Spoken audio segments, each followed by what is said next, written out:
Student, welcome to HRP academy.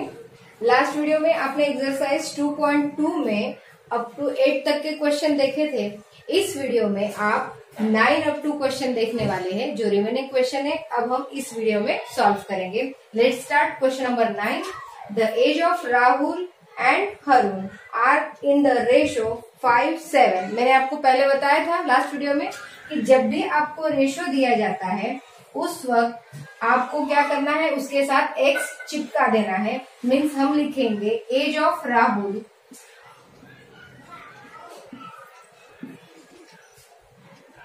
And Harun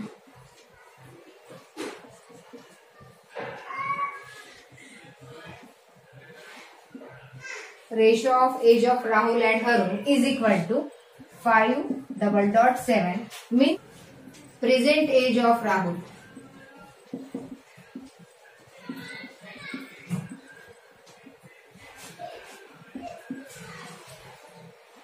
is 5x and present age of Harun is 7x। मतलब आप यूं कह सकते हो कि इसमें दोनों की जो एज थी उसका रेशियो दिया था 5:7, तो दोनों की प्रेजेंट एज यानी वर्तमान एज हमने लिखी है 5x और हरुण की भी जो वर्तमान एज है वो है 7x। अब 4 year later the sum of their age will be 56, यानी 4 साल बाद। आप थोड़ा शांति से सोचेंगे। सपोज कि आप खुद आज मान लो 10 साल के हो, तो 4 साल के बाद आप कितने साल के हो जाओगे? हाँ, आप बिल्कुल सही कह रहे हो, आप 14 साल के हो जाओगे। यानी करंट एज आपकी यदि 10 साल है तो आफ्टर 4 ईयर यानी लेटर, तो उसमें हम 4 ऐड कर देते हैं तो आपका आंसर कितना आ जाता है? 14 आ जाता है। सेम इसी तरह से आपको इस क्वेश्चन में क्या करना है, यहाँ पर जो करंट एज है हमारी, प्रेजेंट एज जो है, उसमें हमें जब हम आफ्टर 4 ईयर की लेटर एज निकालेंगे, 4 ईयर आफ्टर 4 ईयर राहुल की एज इज इक्वल टू, आज उसकी कितनी है? 5x, तो उसमें कितना ऐड करेंगे हम? 4। और उसी तरह से जो हरुण है वो भी आज है 7x, उसमें भी क्या ऐड कर देंगे? 4 ऐड कर देंगे, यानी उसकी भी 4 साल बाद की जो आयु है वो आपको मिल जाएगी। फिर उन्होंने क्या कहा है कि दोनों की एज का जब हम एडिशन करते हैं तो क्या मिलता है हमें? 56, यानी सम इज इक्वल टू दिया है 56। तो राहुल की एज है 5x + 4 और हरुण की जो एज है वो है 7x + 4 और दोनों का एडिशन हमने कर दिया। इस तरह से मैं बता दूं आपको सेपरेटली तो समझ में आएगा। दोनों की एडिशन है 56। अब यहाँ 5x और 7x दोनों का एडिशन कर दीजिए तो क्या हो जाएगा? ये होगा 12x plus 4 + 4 means 8 is equal to 56। Then 12x remaining और ये +8 को हम शिफ्ट करेंगे तो -8 हो जाएगा, यानी कि 12x इज इक्वल टू, यहाँ सब्सट्रैक्शन करेंगे, 16 - 8 मीन्स 8, रिमेनिंग 4। देन यहाँ पर 12x इज इक्वल टू आपका है 48, तो x को हम अकेला छोड़ देंगे। मल्टीप्लाई में 12 है, जब शिफ्ट करेंगे तो वो डिवाइड में चला जाएगा और 12 × 12, 12 4 × 48। इस तरह से आपको x का जो वैल्यू मिला है वो है 4 है और आपको 1 by 1 दोनों की एज फाइंड आउट करनी है। तो प्रेजेंट एज आपको मिलेगी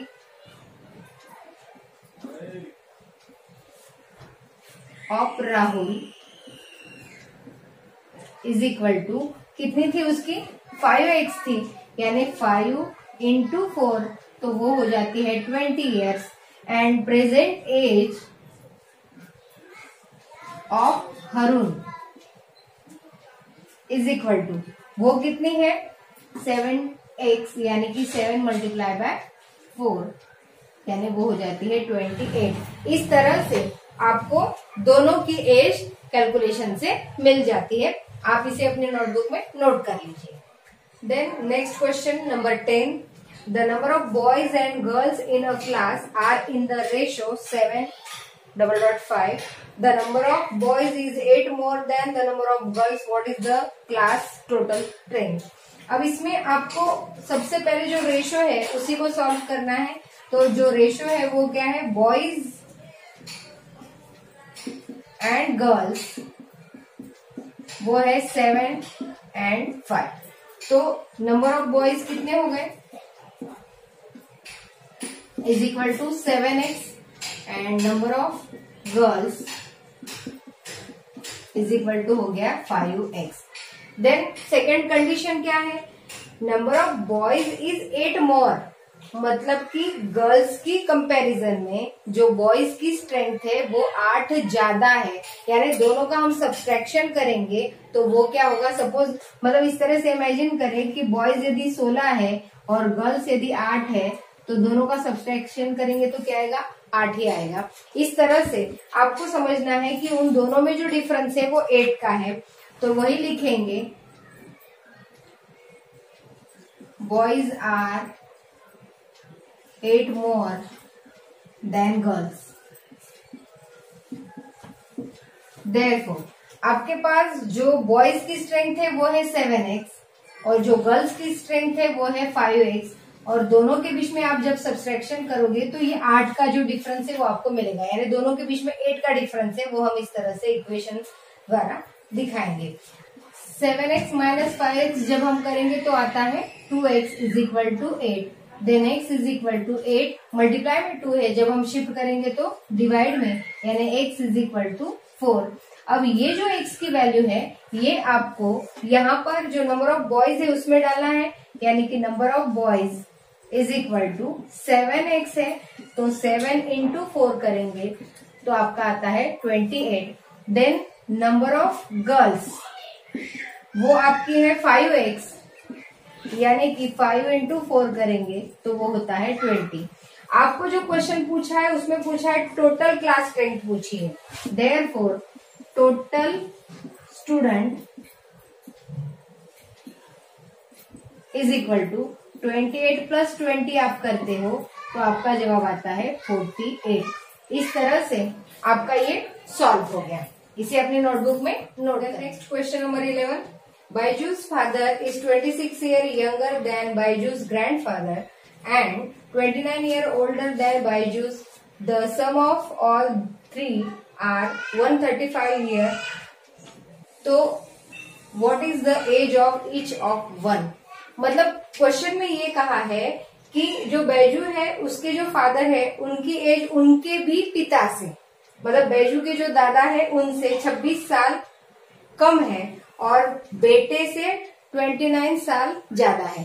तो हमारे लिए बेटर ऑप्शन ये रहेगा कि हम ये जो बेटा है यानी कि बैजू जो खुद है उसकी एज हम पहले डिसाइड कर लेंगे. तो लिखेंगे age of Baiju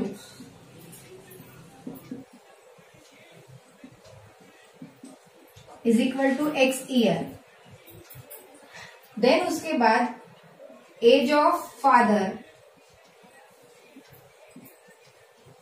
is equal to, पिता जो है वो बेटे से 29 ईयर ओल्ड है यानी कि x प्लस 29. इस तरह से ये पिता की एज मिल गई.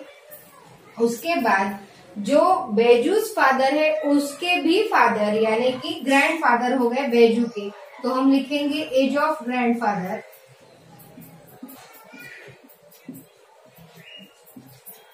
वो 26 ईयर का उनका डिफरेंस है यानी कि x प्लस 29 में हम और 26 ऐड कर देते हैं तो वो आ जाता है आपका 55.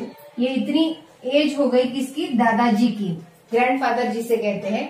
अब आगे का ये टर्म है कि तीनों की जो एडिशन है वो कितनी है, 135 है. यानी कि तीनों की एज का हम ऐड करेंगे इज इक्वल टू 135. मीन्स बेटा फिर उनके फादर और फिर उनके ग्रैंडफादर, तीनों को एडिशन करेंगे तो वो आता है 135.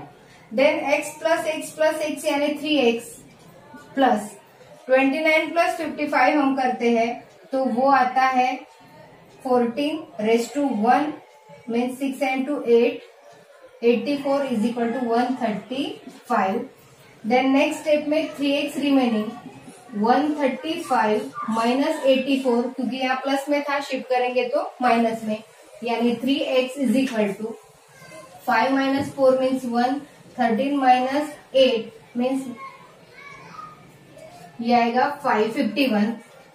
नेक्स्ट स्टेप में हम x को रिमेनिंग छोड़ेंगे और ये जो 51 है ये मल्टीप्लाई में 3 है, शिफ्ट करेंगे तो डिवाइड में चला जाएगा, यानी कि x इज इक्वल टू 3 1 जा 3 रिमेनिंग 2, 3 7 जा 21.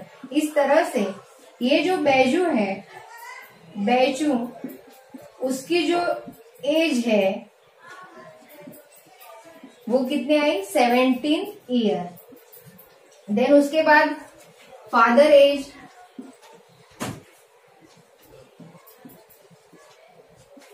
अब उनकी जो एज हमने डिसाइड की थी वो कितनी थी, x प्लस 29 थी, यानी कि हमें 29 उसमें ऐड करना है, तो वो हो जाएगा 9 प्लस 7 मीन्स 16, 3 1 4 यानी 46 ईयर. देन जो उसके दादाजी है यानी कि ग्रैंडफादर, उनकी एज हमें फाइंड आउट करनी है.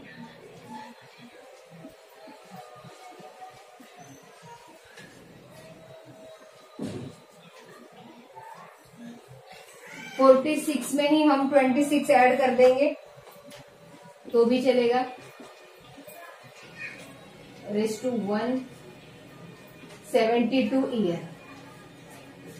इस तरह से बैचू, उसके फादर एंड उसके ग्रैंडफादर तीनों की एज आपको मिल गई 17 ईयर, 46 ईयर एंड 72 ईयर. इसे भी आप ध्यान से अपने नोटबुक में नोट कर लीजिए. कहीं आपको इसमें डिफिकल्टी या कहीं कुछ लगता है कि समझ में नहीं आ रहा है तो आप वीडियो को पॉज करके फिर से एक बार देखेंगे तो आपको समझ में. Next question number 12. 15 years from now Ravi's age will be 4 times his present age. What is the Ravi's present age? इसमें ये समझना है आपको कि जो रवि नाम का जो भी लड़का है उसकी आज की जो एज है उसका यदि आप 4 गुना करते हो तो वो 15 साल बाद की जो एज होगी उसके बराबर होगा. तो उसके लिए सबसे पहले हमें लिखना होगा कि प्रेजेंट एज ऑफ रवि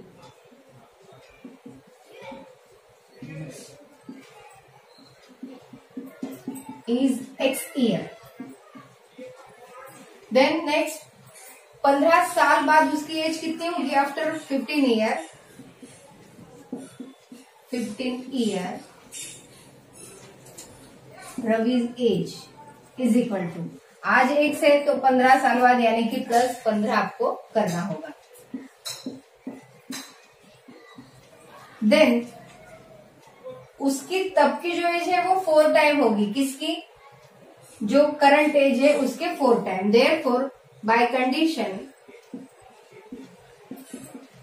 आप ये लिख सकते हो कि करंट एज का 4 टाइम ये उसकी जो आफ्टर 15 ईयर की एज है उसके इक्वल में है. मींस हमारा इक्वेशन बन गया 4x is equal to X plus 15. तो हम 4x, ये प्लस x है, इस तरफ शिफ्ट करेंगे तो minus x is equal to 15 लिखेंगे. 4x माइनस x यानी कि 3x is equal to 15. x is equal to 15, ये 3 मल्टीप्लाई में है, शिफ्ट करेंगे तो डिवाइड में, यानी कि x is equal to 5 year. ये है आपकी प्रेजेंट एज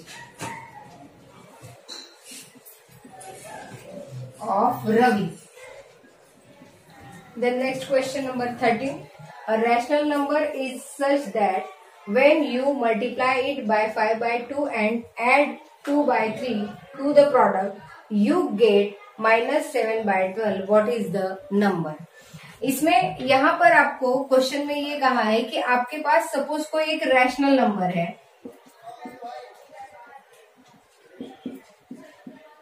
इज x. हमने डिसाइड कर लिया कि x हमारा रैशनल नंबर है. अब उसमें हमें मल्टीप्लाई करना है किससे, 5 by 2 से.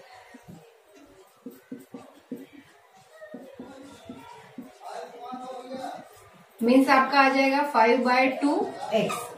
देन उसी में ऐड करना है किसे 2/3 को, तो ऐड 2/3, तब आपको क्या मिलता है -7/12। अब इस इक्वेशन को हम सॉल्व करेंगे तो 5/2x इज इक्वल टू -7/12, ये +2/3 है, जब इस तरफ जाएगा तो -2/3।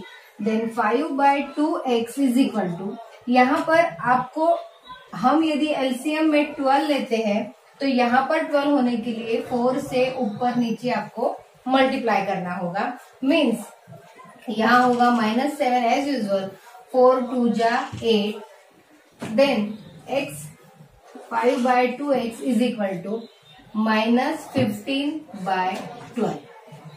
नेक्स्ट स्टेप में हम यहाँ x को अकेला छोड़ देते हैं तो -15/12, और ये 5/2 यहाँ है, शिफ्ट हम करते हैं तो वो मल्टीप्लाई में 2/5 आ जाता है। देन यहाँ कट जाएगा, 5 1 जा 5, 5 3 जा 15, 2 1 जा 2, 2 4 2 6 जा 12, देन 3 1 जा 3, 3 2 जा 6, यानी x इज इक्वल टू -1/2। ये आपका जवाब आता है, यानी कि आपका जो रैशनल नंबर है इज -1/2। इस तरह से आपका ये question.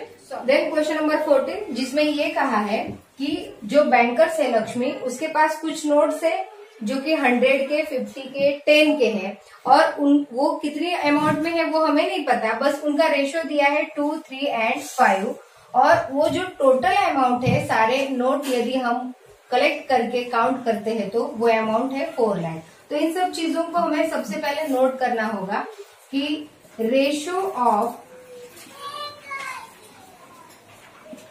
100, 50 and 10 rupees notes is equal to 2, 3 and 5।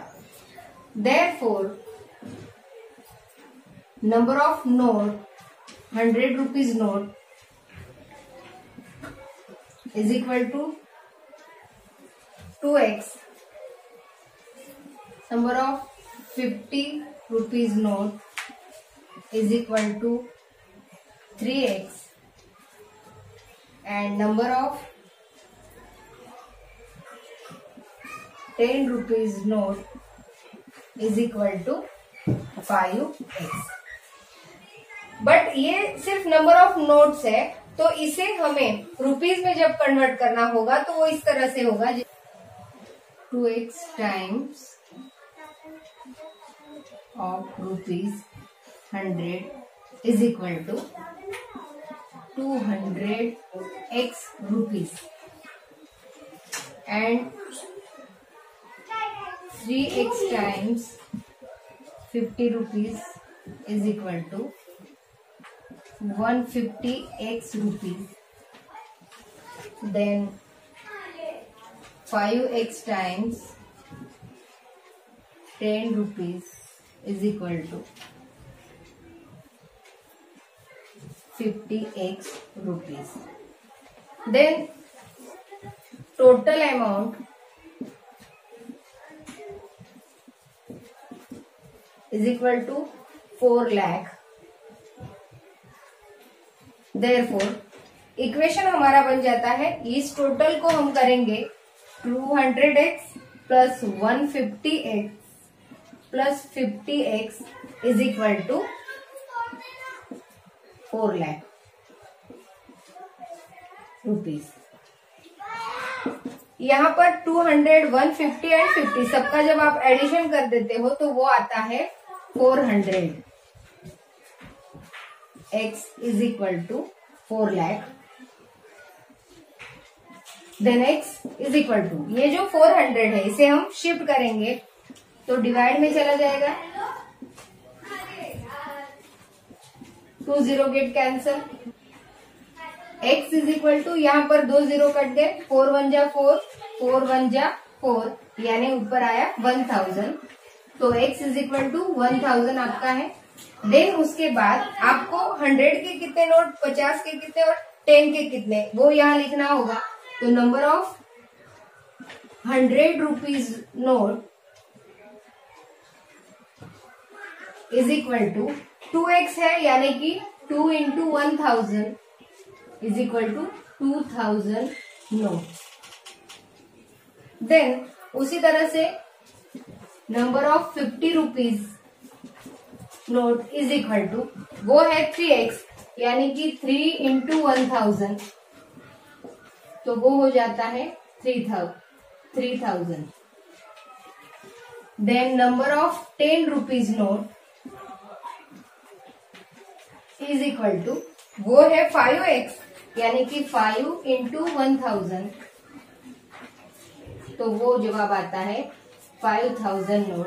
इस तरह से 100, 50 एंड 10 की नोट्स आपको। नेक्स्ट क्वेश्चन, क्वेश्चन नंबर 15, इसमें ये कहा हुआ है कि हमारे पास 300 रुपीज है, जिसमें कॉइन शामिल है 1 रुपीज, 2 रुपीज एंड 5 रुपीज के, जिसमें 2 रुपीज के जो कॉइन है वो 3 टाइम्स ऑफ 5 रुपीज के कॉइन है।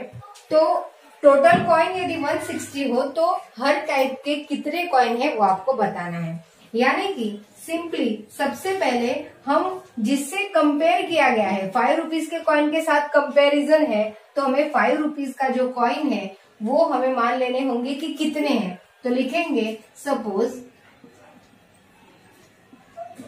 Number of 5 rupees coin is equal to x।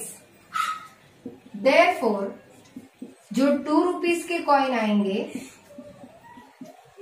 Is equal to 3 time, यानी कि 3x, और टोटल कॉइन है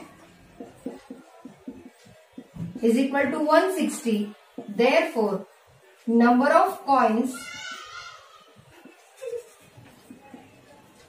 ऑफ रुपीज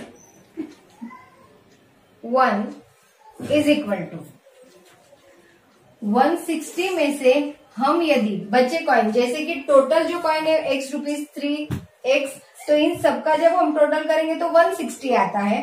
तो जब हम 160 में से 5 रुपीज के कॉइन और 2 रुपीज के कॉइन को हम माइनस कर देंगे तो हमारे 1 रुपीज के कॉइन रहेंगे। मतलब 160 में से हमें x प्लस 3x इसे माइनस करना है, तो 160 माइनस 4x, इस तरह से ये 1 रुपीज के कॉइन आपके आएंगे। देन नेक्स्ट स्टेप ये होगा कि हम इसे रुपीज में कन्वर्ट करेंगे। Therefore 5 rupees coin in a rupees is equal to, आपके पास 5 रुपीज के x कॉइन है, मीन्स 5x रुपीज हो गए टोटल। देन 2 रुपीज कॉइन के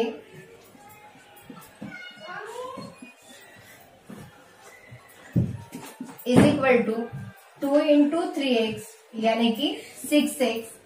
then 1 rupees is equal to 1 into 160 minus 4x, तो ये एज यूजुअल रहेगा 160 माइनस 4x। टोटल अमाउंट हमारे पास कितनी है is equal to 300 rupees. Therefore इन सभी अमाउंट्स की हम यदि एडिशन करेंगे तो हमारा 300 आ जाएगा। जैसे कि यहां सबसे पहले लिखेंगे 5x plus 6x plus 160 minus 4x is equal to, ये हो जाएगा 300। यहाँ पर 5 प्लस 6 यानी कि 11x होता है, 11x में से 4x माइनस करो, या तो फिर आप ऐसा भी कर सकते हो 5 माइनस 4 मीन्स 1, 1 प्लस 6 यानी कि 7x plus 160 is equal to 300। Then 7x remaining, 160 को शिफ्ट करेंगे तो माइनस 160 हो जाएगा, 0 minus 0, then 10 minus 6 means 4, 2 minus 1 means 1, x is equal to 140 divide by 7। यहाँ जो मल्टीप्लाई में 7 था उसे हमने शिफ्ट किया तो वो डिवाइड में चला गया, यानी x इज इक्वल टू 7 1 जा 7, 7 2 जा 14, 20 आपकी जो वैल्यू है वो x की आई है। पर ये हमारा जवाब नहीं है, अभी हमें नंबर ऑफ कॉइन कितने हैं वो फाइंड आउट करना है। इसके लिए हम लिखेंगे number of ₹5 coin is equal to, वो थे x यानी कि 20 हमारा जवाब होगा। Then number of ₹2 coin is equal to, वो कितने थे? 3x थे, यानी कि 3 मल्टीप्लाई बाय 20 आप करोगे तो वो जवाब होगा 60। Then number of ₹1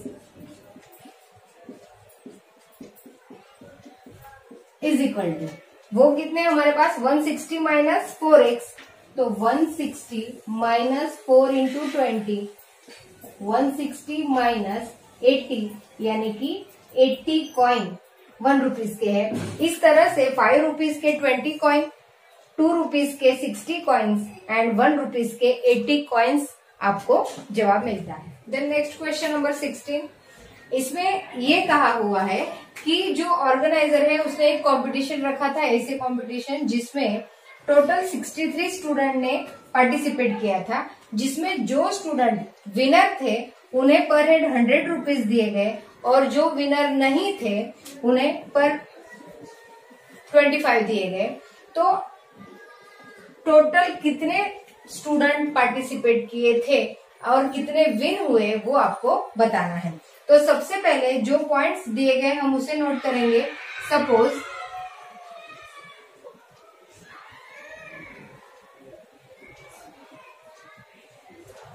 number of win student is equal to x,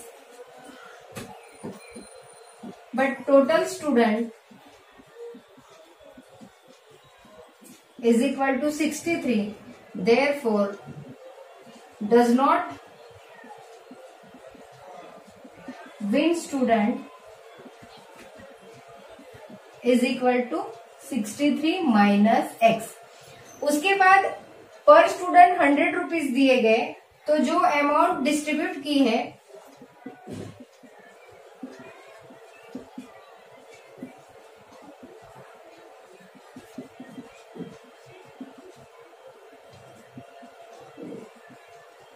is equal to 100 और स्टूडेंट कितने थे? x, इसीलिए 100x आएगा।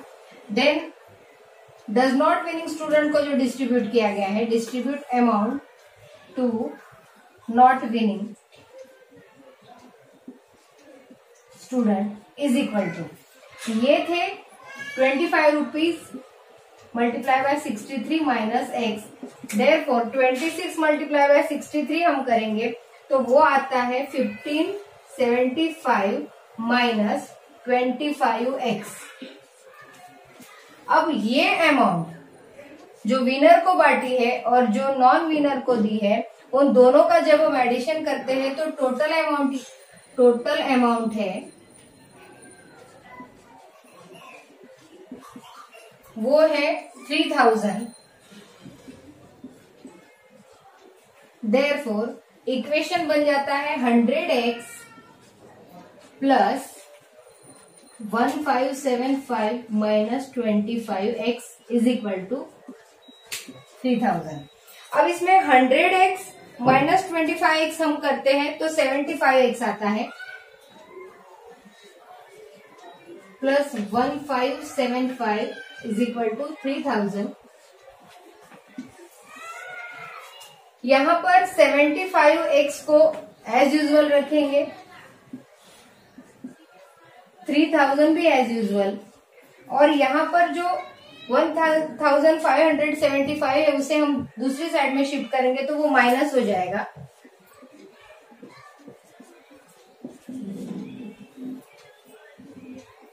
फाइव 2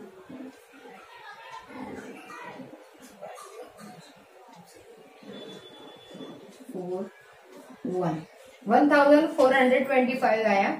अब यहाँ पर x को हम अकेला छोड़ करिए, जो 75 है उसे उस तरफ शिफ्ट करेंगे। x इज इक्वल टू, यहाँ पर इसे धीरे धीरे आराम से डिवाइड करना है। 5 से हम करेंगे ऊपर नीचे, 5 1 जा 5, रिमेनिंग 2, 5 5 जा 25, देन 5 2 जा 10, 42 हो गए, 5 8 जा 40, 2 रिमेनिंग, 5 5 जा 25, देन फिर से 5 से 5 3 जा 15,